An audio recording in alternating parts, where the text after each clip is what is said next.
এক জুলাই যোদ্ধা শান্তা ফারজানা নামক এক মহিলাকে বাম হাতে গালে থাপ্পড় মেরেছে। এই ঘটনাকে কেন্দ্র করে গোটা বাংলাদেশের মধ্যে সোশ্যাল মিডিয়াতে আলোচনা সমালোচনা ঝড় উঠেছে। এই মহিলাকে শুধুমাত্র একটা থাপ্পড়ই নয়, তাকে উপর্যুপরি লাথি মারা দরকার ছিল, তাকে গণপিটুনি দেওয়া দরকার ছিল। ডক্টর মিজানুর রহমান আজহারি হাফিজাহুল্লাহকে নিয়ে সে কটূক্তিমূলক বক্তব্য দিয়েছে।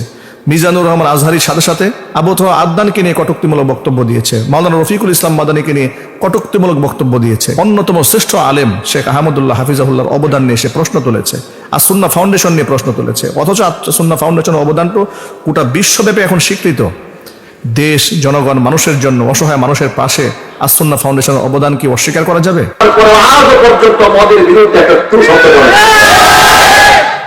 আমি আশ্চর্য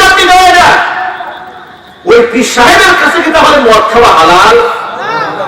আমার প্রশ্ন হচ্ছে, পীর সাহেব বলবে যে না, এটা হিকমত।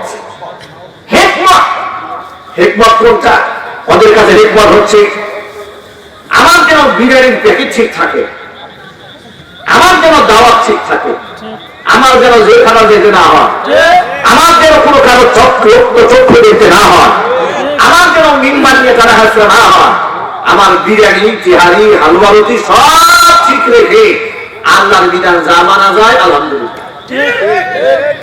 এরকম সুবিধাবাদী জিন্দাবাদ লোক বাংলাদেশে একটাও নাই। জোরাবাদের আছে না নাই? এমন সুবিধাবাদদেরকে বর্জন করতে হবে। তো প্রকৃত কোরআন সুন্নাহ দায়ী যারা, হকপন্থী আলেম যারা, তাদের হাতে হাত মিলাতে হবে, তাদেরকে সাহস জোগাতে হবে। শুধু ঠিক ঠিক বললে হবে না। প্রত্যেকটা মসজিদের মুক্তাদিদেরকে বলছি, কান খুলে শুনে রাখুন। ইমাম সাহেবকে, সাহাবায়ে কেরাম রাদিয়াল্লাহু তাআলা আনহুম আজমাইন আল্লাহ রাসূলকে যেভাবে কথা বলে আশ্বস্ত করতেন, অথচ রাসূল পাক সাল্লাল্লাহু আলাইহি ওয়াসাল্লামের নিরাপত্তার দায়িত্ব দিয়েছিলেন স্বয়ং আল্লাহ। আল্লাহু আকবার বলে। একটুখানি দূরে সময় কোরআন থেকে আল্লাহ পাক বলেন, ইয়া আইয়ুহার রাসূল বাল্লিগ মা উনজিলা ইলাইকা মির রাব্বিক ওয়া ইন লাম তাফআল ফামা বাল্লাগতা রিসালাতাহু ওয়াল্লাহু ইয়াসিমুকা মিনান নাস। ওয়া মা রাসূল বাল্লিগ, আপনি পৌঁছায় দেন, মা উনজিলা ইলাইকা মির রাব্বিক, আপনার রব আমি আল্লাহর পক্ষ থেকে আপনার উপর যা নাযিল করা হয় আপনি মানুষের কাছে পৌঁছায় দেন। যদি আপনি দায়িত্ব পালন না করেন, ওয়া ইন লাম তাফআল ফামা বাল্লাগতা রিসালাতাহু, তাহলে কিন্তু রিসালাতের দায়িত্ব পরিপূর্ণ হবে না। আর আপনি যখন সব কথা মানুষের কাছে পৌঁছাতে যাবেন, তখন সমাজের বিরাট একটা শ্রেণী আপনার শত্রু হয়ে যাবে। আপনার ঘাবড়ে যাওয়ার কোনো কারণ নাই। আল্লাহু ইয়াসিমুকা মিনান নাস, আপনাকে রক্ষা করব স্বয়ং আমি আল্লাহ। রক্ষা করবেন কে? আল্লাহ। আর জোর আওয়াজে বলে রক্ষা করবেন কে? সেই রাসূলকে সাহাবায়ে কেরাম রাদিয়াল্লাহু তাআলা আনহুম আজমাইন বদর প্রান্তরে মাত্র 313 জন নিরস্ত্র, প্রতিপক্ষ 1000 সশস্ত্র। সাহাবায়ে কেরাম হুজুরকে আশ্বস্ত করে বলছেন, হে নবী, আপনি আমাদেরকে নিয়ে সামনে চলুন, আপনি আমাদেরকে নিয়ে সামনে চলুন, আপনি আমাদেরকে নিয়ে হতাশ হবেন না, নিরাশ হবেন না, দুশ্চিন্তায় ভোগবেন না।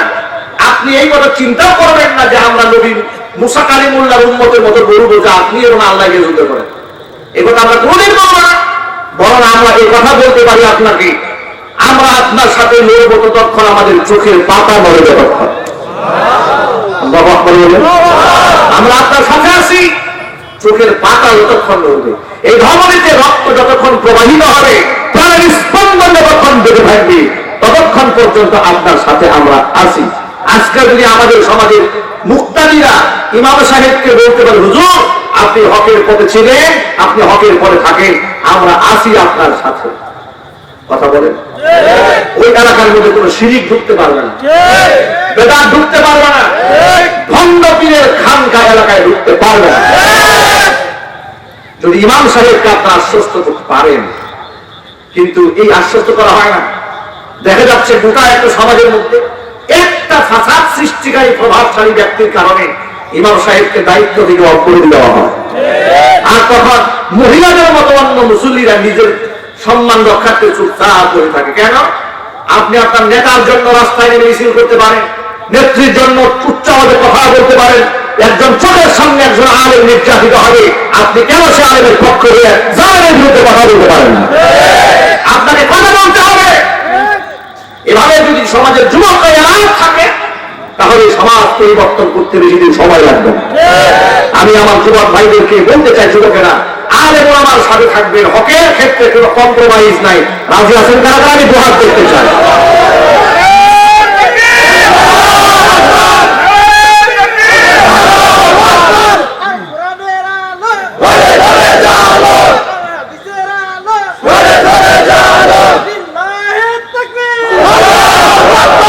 আমার বন্ধুগণ শোনেন এবার ভালো করে, নিশ্চয় আল্লাহ সুবহানাহু ওয়া তাআলা সাহায্য করবেন, এতে কোনো সন্দেহ নাই। কিন্তু ইসলাম একটা নিজাম দিয়েছে, সিস্টেম দিয়েছে, দুনিয়ার সিস্টেম আপনাকে ফলো করতে হবে। হঠাৎ করে আসমান থেকে ফেরেশতা নাজিল হয়ে সব জালেমদেরকে পিটাইয়া আর আপনি মাজলুম আপনাকে সিংহাসনে বসায় দেবে না, এটা আল্লাহ পাকের নিজাম নয়। ঠিক কিনা বলেন? এটা আল্লাহ পাকের সিস্টেম নয়, এটা আল্লাহ পাকের কোনো সিস্টেম নয়। এটা তাই যদি হতো তাহলে আল্লাহ রাসূলকে নিজের এলাকা ছাড়া হতে হতো না। উহুদের ময়দানে রাসূলের দান শহীদ করার কোনো প্রয়োজন হতো না। তায়েফে মার খেতে হতো না, নিজের আপনজন থেকে বিতাড়িত হতে হতো না। আবার কষ্ট করে মদিনাতুল মুনাওয়ারা থেকে আবার মক্কা বিজয় করলেন, সেখানে গিয়ে ইসলামের কালিমা পতাকা উড়ালেন। আবার নবীজি মদিনায় ফিরে গেলেন, সাহাবায়ে কেরাম রক্তাক্ত হলেন, কত সাহাবী শহীদ হলেন, জীবন দিলেন, মার খেলেন। এত কিছু করতে হয়েছে কেন? এর মানে আসমান থেকে ফেরেশতা টপকায় করে সব জালেমদের হেদায়েতের ব্যবস্থা করবে। আল্লাহ পাকের এত টাকা পড়ে নাই তো? সব যদি আল্লাহ করেন, আপনাকে আল্লাহ পাঠালেন কেন? গালি বিরিয়ানি খাওয়ার জন্য আর তাসবিহ জপার জন্য না। যেখানে তাসবিহের কাজ সেখানে তাসবিহ। 5 ওয়াক্ত নামাজ পড়তে হবে জামাতের সাথে, মুসলমান হিসেবে সবচেয়ে বড় পরিচয়। কথা বলুন। 5 ওয়াক্ত নামাজ জামাতের সাথে আদায় করতে হবে। সুযোগ করে করে তাহাজ্জুদের সালাতে দু চোখের পানি ছেড়ে আল্লাহর দরবারে কাঁদতে হবে, সাহায্য চাইতে হবে। নিশ্চয়ই প্রত্যেকটা মানুষের দৈনন্দিন আমল ওয়াজিফা ঠিক রাখতে হবে। ঘরের মধ্যে পর্দা পুশিতা সেটাও ঠিক রাখতে হবে। সব ঠিক থাকার পরেও গোটা সমাজের মধ্যে যেন কোনো নাহক ঢুকতে না পারে, সেই ব্যাপারে আপনাকে এলার্ট থাকতে হবে। আমার বন্ধুগণ, আপনারা এক বাক্যে জবাব দিয়ে বলে, মদের আইন যদি বাংলাদেশে পাস হয়ে যায়, মদ যদি সার্টিফিকেট দেওয়া হয় মাদকে, এক বাক্যে বলেন এদেশের মানুষের কল্যাণ হবে না অকল্যাণ হবে? দেশের ভালো হবে না খারাপ হবে? যুব সমাজের চরিত্র ভালো হবে না খারাপ হয়ে যাবে? নিশ্চয়ই খারাপ হয়ে যাবে। অতএব এমন একটা জঘন্য আইন যেটা আল্লাহ পাক হারাম করেছেন, সেটা রাষ্ট্রীয় ভাবে এই বাংলার জমিনে পারমিশন দেওয়া হবে। কোন মুসলমানের সন্তান অন্তরের মধ্যে সরিষা করা ঈমান থাকতেও সেটা বরদাস্ত করতে পারবে না। এই জন্য আলেম ওলামা যদি কোনো কর্মসূচি গ্রহণ করেন, এই মদের বিধান কি কোরআন বিরোধী বিধানকে নস্যাৎ করার জন্য রাজি আছেন কারা কারা? ধার দেখতে চান? সাহস আছে? সাহস আছে? মাহফিল পর্যন্ত শেষ। আবার কিছু কিছু আছে ফেসবুক মুজাহিদ, শুধু ফেসবুকে যুদ্ধ করতে করতে শহীদ হয়ে যাচ্ছে, কিন্তু নামাজটা পড়ে না। কথা বলতে হবে, ঠিক না? দেখবেন আলেমদের বিরুদ্ধে কত মন্তব্যটা। আলেমরা এই করে নাই কেন? আলেমরা সেই করলো না কেন? আলেমরা মিছিল করলো না কেন? আলেমরা জেলের তালা ভাঙলো না কেন? সব আলেমরা করলো না কেন? আর উনি গাঁজা টানলো না কেন? এই সুবিধাবাদী ফেসবুক মুজাহিদ দেশে আছে না নাই? দেখবেন যে বড় বড় আলেমদেরকে জ্ঞান দেয় ফেসবুকে, বহুত জ্ঞান দেয়। উনি কিন্তু পায়খানা করে পানিও দেয় না, তার কিন্তু খবর নেই। উনি ফেসবুকে আলেমদের জ্ঞান দিচ্ছে, আলেমদের দায়িত্ব গুণের কথা শোনায় দিচ্ছে, আলেমদের এটা করা উচিত, এটা করা উচিত, এটা করা উচিত। আর ওনার উচিত হচ্ছে শুধু ফেসবুকে যুদ্ধ করা। আলেমদের দায়িত্ব হচ্ছে ফিল্ডে যুদ্ধ করা, আর ওনার দায়িত্ব হচ্ছে ফেসবুকে যুদ্ধ করা। এরকম ফেসবুক মুজাহিদ দেশে আছে না? সমাজটাকে নষ্ট করে দিচ্ছে। আল্লাহ হেদায়েত দান করুন। এবার শুনে আসল কথা, আল্লাহ নবী বলেন তিনটা জিনিস, সালাসাতুন ক্বাদ হারামাল্লাহু আলাইহিমুল জান্নাহ, তিন শ্রেণীর মানুষের জন্য জান্নাত হারাম। এক নাম্বার হচ্ছে মুদমিনুল খামর, মদ পান করবে, শরাব পান করবে, তাদের জন্য জান্নাত হারাম।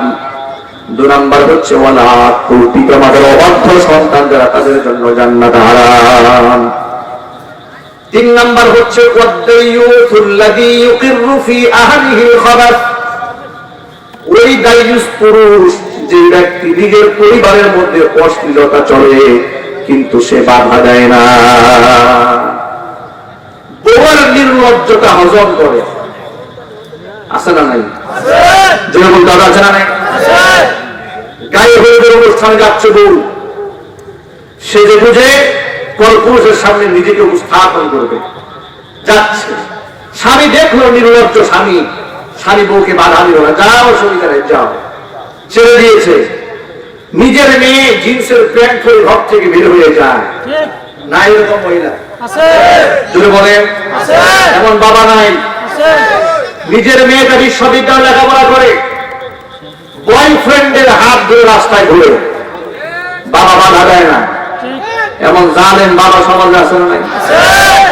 বাবার সামনে খালি গেঞ্জি পরে দাঁড়ায় থাকে মেয়ে, উপযুক্ত মেয়ে। আল্লাহ নবী বলেন এই সব পুরুষ হচ্ছে দায়ুস, মহিলা দায়ুস নয়, দায়ুস এই পুরুষ। এই দায়ুসের জন্য জান্নাত হারাম, জাহান্নাম ওয়াজিব। সাবধান। আল্লাহর হাবিব বলেন কিয়ামতের আগে এই সমস্ত মহিলাদের আবির্ভাব ঘটবে। নিসাউন কাসিয়াতুন আরিয়াতুন, পোশাক পরে তারা উলঙ্গ থাকবে। মুমিলাতুন মাইলাতুন, নিজেদের প্রতি অন্যদেরকে ওরা ঝুঁকাবে, নিজের অন্য পুরুষের মধ্যে আকৃষ্ট হয়ে যাবে। তাদের আরেকটা আলামত শোনেন, হুজুর বলেন তাদের মাথার চুলটা সুরুত না, তাদের মাথার যে চুলগুলা, এই চুলগুলাকে তারা ফুলায়া উঁচা করে রাখবে, চুলগুলাকে এইরকম করে উঁচা করে রাখবে। এটা হচ্ছে উটের কুজের মতো। উটের কুজ যেমন একবার ডানে যায় বামে যায়, বড় উটের কুজ যেমন ডান বাম করে, এদের মাথার চুলগুলো এরকম ডানে বাম করবে। হুজুর বলেন এই শ্রেণীর মানুষগুলো জান্নাতে যাবে দূরের কথা, জান্নাতের খুশবু পর্যন্ত নাকে পাবে না। অথচ অন্য হাদিসের মধ্যে এসছে জান্নাতের খুশবু কম পক্ষে 40 বছরের দূরত্ব থেকে জান্নাতবাসী নাকের মধ্যে পেতে থাকবে। আমার কথাগুলো মা বোনরা শুনতে পাচ্ছেন, খুব ভালো করে কথাগুলো শুনুন। নিশ্চয়ই সাজুগুজু করা এটা সুন্নাত সম্মত একটা ব্যাপার। আল্লাহ হাবিব সাল্লাল্লাহু আলাইহি সাল্লাম বলেছেন মেয়েরা হাতের মধ্যে রং মাখবে, অর্থাৎ মেহেদি দিয়ে রাখবে, রাসূল উদ্বুদ্ধ করেছেন। তবে সেই সাজসজ্জা পরপুরুষের সামনে প্রকাশ করার জন্য নয়। আল্লাহ নবী সাল্লাল্লাহু আলাইহি সাল্লাম বলেছেন মেয়েরা পরিপাটি হয়ে থাকবে তার স্বামীর জন্য, স্বামীর জন্য পরিপাটি হয়ে থাকবে, কিন্তু বিভিন্ন নোংরা অনুষ্ঠানে গিয়ে নিজেকে ডিসপ্লে করার জন্য নিজেকে সাজিয়ে গুজিয়ে উপস্থাপন করবে না। মেয়েরা সাজবে তো তার স্বামীর জন্য সাজবে। তার কারণটা শুনে আল্লাহর হাবিব বলেন কোন স্বামী যখন তার স্ত্রীর দিকে ভালোবাসার নজরে তাকায়, নবীজি সাল্লাল্লাহু আলাইহি সাল্লাম বলেছেন আল্লাহ পাক তার আমলনামার মধ্যে সাদাকার সওয়াব লিখে দেন। স্বামী যদি স্ত্রীর দিকে তাকায় সৎকার স্বভাব হয়, আর স্বামী যদি অন্য নারীর দিকে তাকায় তাহলে জিনার গুনাহ হয়। ভাইরা, অনেক যুবকেরা এখানে এসছেন, কথাগুলো জানিয়ে সমস্ত কথা মজা লাগে না শুনতে।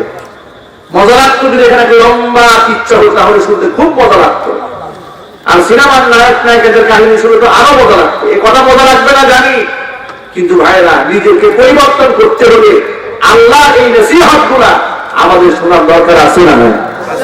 জানা দরকার আছে না নাই? বিয়েরা সাজুগুজু করার একটা লিমিট আছে, একটু শোনেন। সাজুগুজু করার লিমিট আছে। কিছু কিছু সাজুগুজু বর্তমান সমাজে আছে, মহিলাদের চেহারাকে বিকৃত করে ফেলা হচ্ছে, আল্লাহর সৃষ্টির মধ্যে পরিবর্তন করা হচ্ছে, যেটা সম্পূর্ণ হারাম। যেমন মহিলারা দেখবেন পার্লারে গিয়ে গরু প্লাক করে, সেটা মেয়েরা করে না, করে